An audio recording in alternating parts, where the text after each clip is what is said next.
आज हम पढ़ेंगे क्लास 6 ज्योग्राफी का chapter number 6 that is major landforms of the earth. So इससे पहले हमने बाय बुक इस चैप्टर को पढ़ लिया है, काफ़ी ज़्यादा डिटेल में पढ़ा था।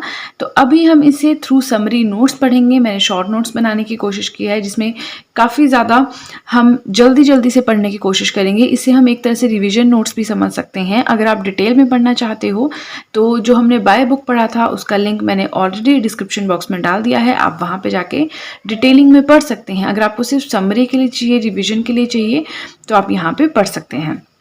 सो लैंडफॉर्म्स क्या होते हैं? लैंडफॉर्म्स होते हैं कहीं पे हमारी अर्थ में क्या है, पहाड़ियाँ हैं, कहीं पे प्लेन एरिया है, कहीं पे पठार है।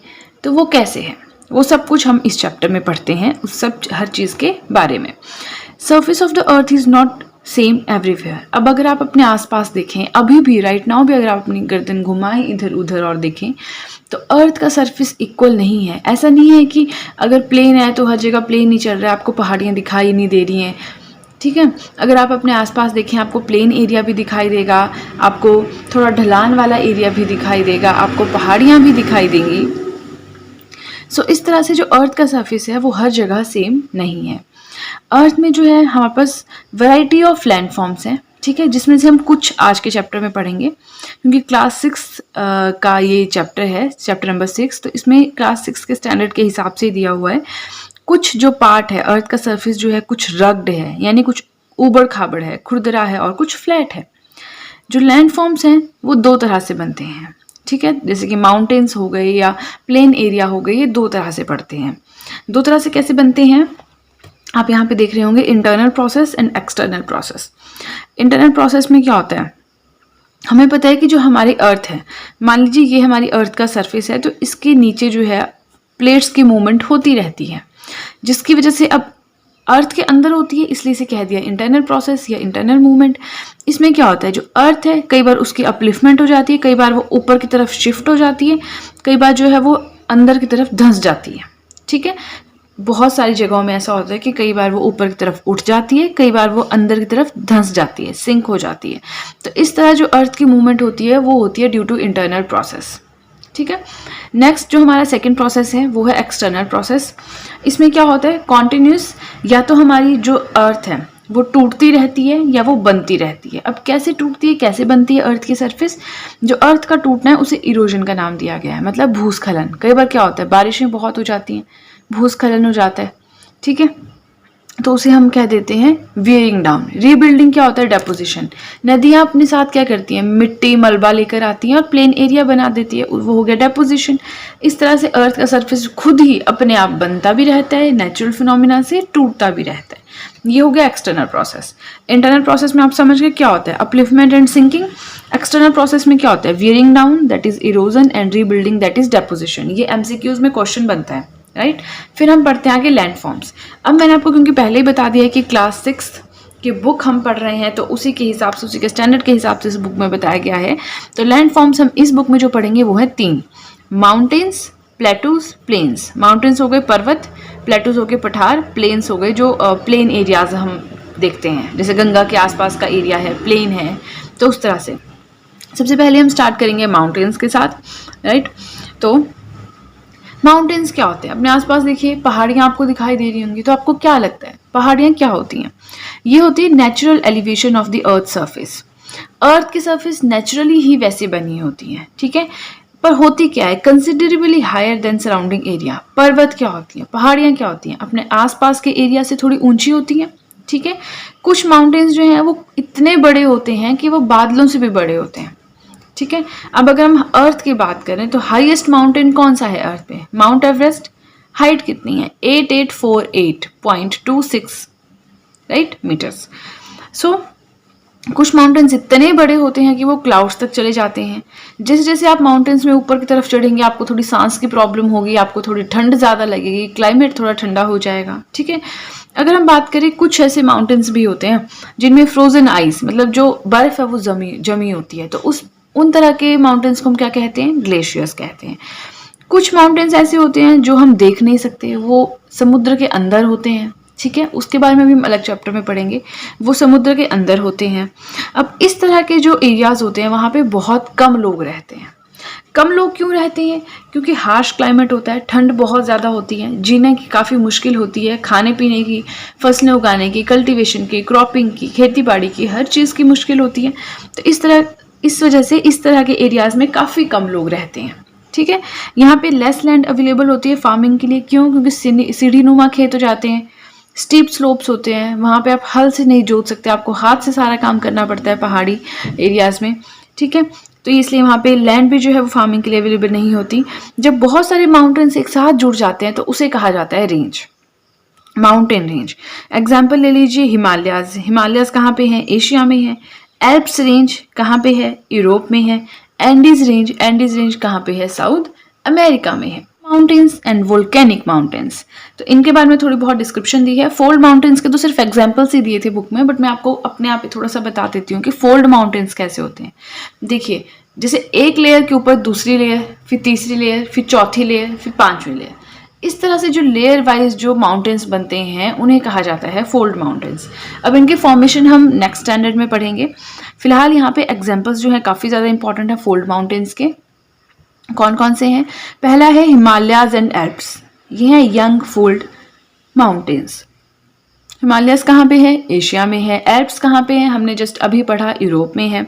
ठीक है, तो हिमालयस जो है वो यंगेस्ट फोल्ड माउंटेन्स हैं इन दी वर्ल्ड, और जो हिमालयस और एल्प्स हैं दोनों यंग फोल्ड माउंटेन्स हैं। यंग का आप क्या मतलब समझते हैं? जवान, किस तरह से जवान? देखिए, यंग का मतलब है, हम कहते हैं हिमालयस जो है वो यंगेस्ट फोल्ड माउंटेन्स है, मतलब सबसे नए माउंटेन्स हैं हिमालयाज। बाकी उसके अलावा जितने भी माउंटेन्स हैं वो पहले के बने हुए हैं, ये मतलब होता है। अब जैसे यहाँ पे हम बात करेंगे ओल्डेस्ट की, अरावली रेंज जो है इंडिया में, ये ओल्डेस्ट फोल्ड माउंटेन सिस्टम है इंडिया में भी और वर्ल्ड में भी। तो ओल्डेस्ट का मतलब क्या है कि सबसे पहले जो माउंटेन्स बने या जो बचे हुए हैं, सबसे पहले बने हुए माउंटेन्स कौन से हैं? अरावली रेंज, राजस्थान। ठीक है, तो आपको यंगेस्ट और ओल्डेस्ट का मतलब तो पता चल गया होगा। ये हमने पढ़े फोल्ड माउंटेन्स। अब हम पढ़ेंगे ब्लॉक माउंटेन्स क्या होते हैं। कई बार क्या होता है, ज़मीन ऊपर की तरफ उठ जाती है, कई बार ज़मीन नीचे की तरफ धंस जाती है। अगर तो छोटे मोटे लेवल पे हो तब नहीं, लेकिन कई बार बहुत बड़े लेवल पे ऐसा होता है, तो उसे हम उस टाइम जो माउंटेन्स बनते हैं ऊपर की तरफ उठ के, ठीक है, जैसे मान लीजिए ज़मीन से ऊपर की तरफ कोई चीज़ उठी, माउंटेन बन गई, उन्हें हम कहते हैं host, that is uplifted block, right. और कई बार क्या होता है, आसपास की सारी ज़मीन नीचे धंस जाती है। जैसे मान लीजिए ये हमारा एक एरिया है, इसकी सारी ज़मीन नीचे धंस गई, लेकिन जो ये वाली ए है ये वहीं पे रही, बाकी सारी ज़मीन नीचे धंस गई। ठीक है, तो जो ये एरिया है ये ऊपर की तरफ अपने आप ही उठ गया, सारी ज़मीन तो नीचे धंस गई ना, तो इसे हम कहते हैं graben, that is lowered block, right. तो इसके एग्जाम्पल्स हैं राइन वैली एंड वॉस्गस माउंटेन इन यूरोप। ये एग्जाम्पल सबसे ज़्यादा इंपॉर्टेंट होते हैं, डेफिनेशन से भी ज़्यादा इंपॉर्टेंट होते हैं, राइन वैली एंड वॉस्गस माउंटेन इन यूरोप। अब हम पढ़ेंगे वोल्केनिक माउंटेन्स। जी, वोल्केनिक माउंटेन्स क्या होते हैं? ये बनते हैं ड्यू टू वोल्केनिक एक्टिविटी। जब भी कहीं वोल्केनिक इरप्शन होती है उसके बाद जो माउंटेन्स बनते हैं उन्हें कहते हैं वोल्केनिक माउंटेन्स। वोल्केनिक एक्टिविटी आप समझते होंगे, कई बार ज्वालामुखी फटता है, ठीक है, उसके थ्रू भी माउंटेन्स बनते हैं।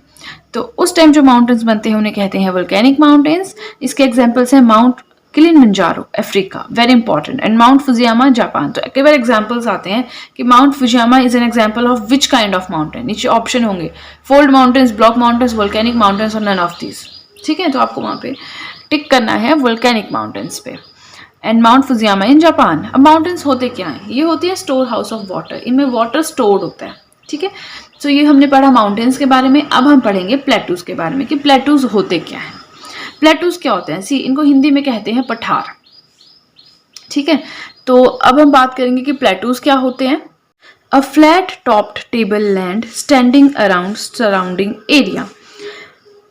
आसपास के एरिया से थोड़ा ऊपर की तरफ जो फ्लैट लैंड होती है उसे कहते हैं प्लेटूज। कैसे? देखिए, मैंने यहाँ पे एग्जाम्पल बनाया। मान लीजिए ये हमारी लैंड है, आसपास यहाँ पे लोग रहते हैं, यहाँ पे घर हैं, ठीक है, यहाँ से थोड़ा ऊपर धीरे धीरे ऊपर उठेगा, इस तरह की एक लैंड होगी।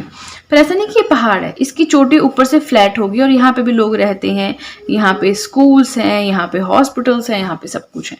तो इस तरह का जो एरिया है जिसके ऊपर लोग भी रहते हैं और जो फ्लैट होती है ऊपर से और थोड़ी ऊंची उठी होती है उसे कहते हैं प्लेटू, यानी कि पठार। ठीक है, तो इसके भी हम एग्जाम्पल्स कुछ पढ़ेंगे जो कि बहुत ही ज़्यादा इंपॉर्टेंट होते हैं एग्जाम्पल्स, जैसे कि मैंने आपको बताया।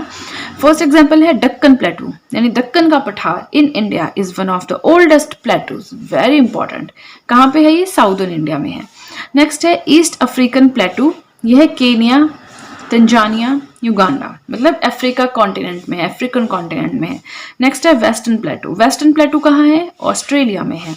नेक्स्ट है द तिब्बत प्लेटू, जो तिब्बत प्लेटू है वो हाईएस्ट प्लेटू है इन दी वर्ल्ड, जिसकी हाइट है 4000 मीटर से 6000 मीटर। जो हाइट होती है इन प्लेटूज की वो चेंज होती रहती है, वेरी होती है। कई जगह पे प्लेटूज बहुत ज़्यादा हाइट पे होते हैं, कई जगह पे थोड़ी कम हाइट पे होते हैं।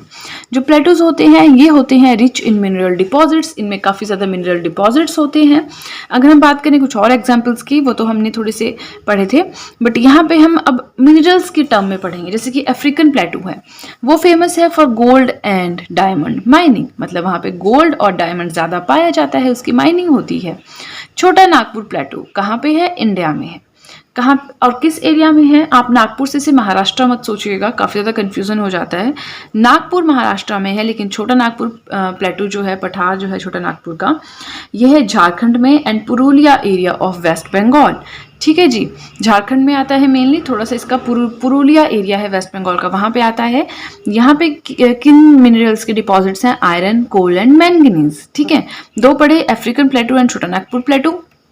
फिर हम पढ़ेंगे कुछ वाटरफॉल्स भी होते हैं। वाटरफॉल्स कैसे होते हैं वो मैं आपको फिर से समझाने की कोशिश करूंगी। मान लीजिए प्लेन लैंड है, इसके ऊपर ये प्लेटू आ गया, यहाँ पे भी लोग रहते हैं, तो यहाँ से जो झरने गिरते हैं, वाटरफॉल गिरते हैं, वो नीचे नदी बनाते हैं।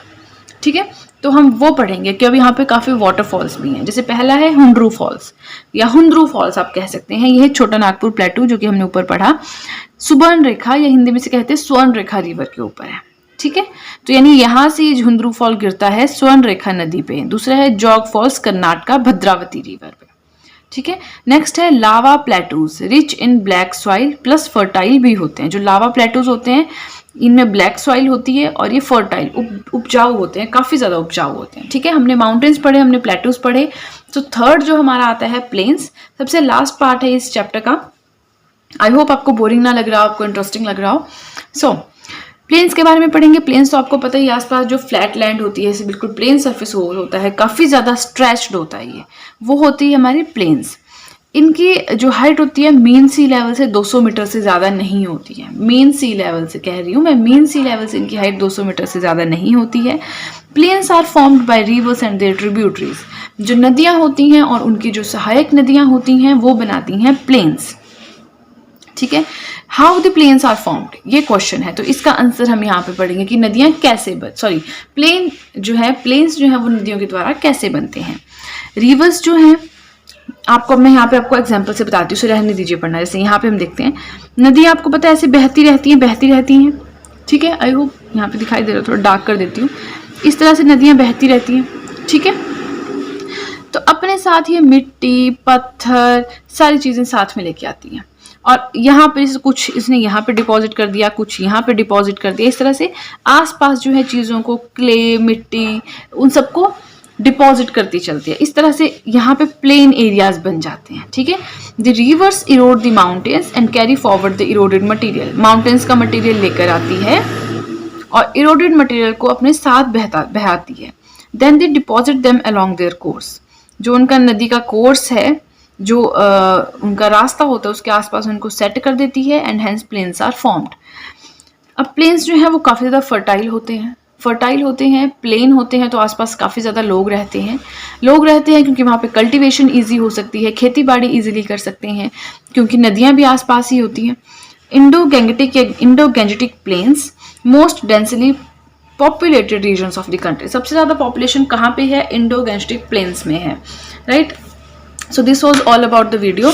आई होप आपको समझ आया हो जो भी मैंने समझाने की कोशिश की है। मैंने बहुत ही ईजी तरह से समझाने की कोशिश की है। आई होप आपको कोई डाउट ना रहा हो। अगर आपको कोई भी डाउट है आप मुझे अभी भी कमेंट सेक्शन में बता सकते हैं। आई विल ट्राई कि मैं जल्दी से जल्दी उस डाउट को क्लियर करने की कोशिश करूँ। और अगर आपको वीडियो अच्छी लगी हो प्लीज़ चैनल को सब्सक्राइब करें, बेल आइकन को प्रेस करें, सो दैट मैं कोई भी इन्फॉर्मेटिव वीडियो अपलोड करूँ तो आप तक इन्फॉर्मेशन पहुँच जाए। और अपने फ्रेंड्स के साथ भी इसे शेयर करें एंड वीडियो को लाइक भी करें। So that's it guys, see you soon.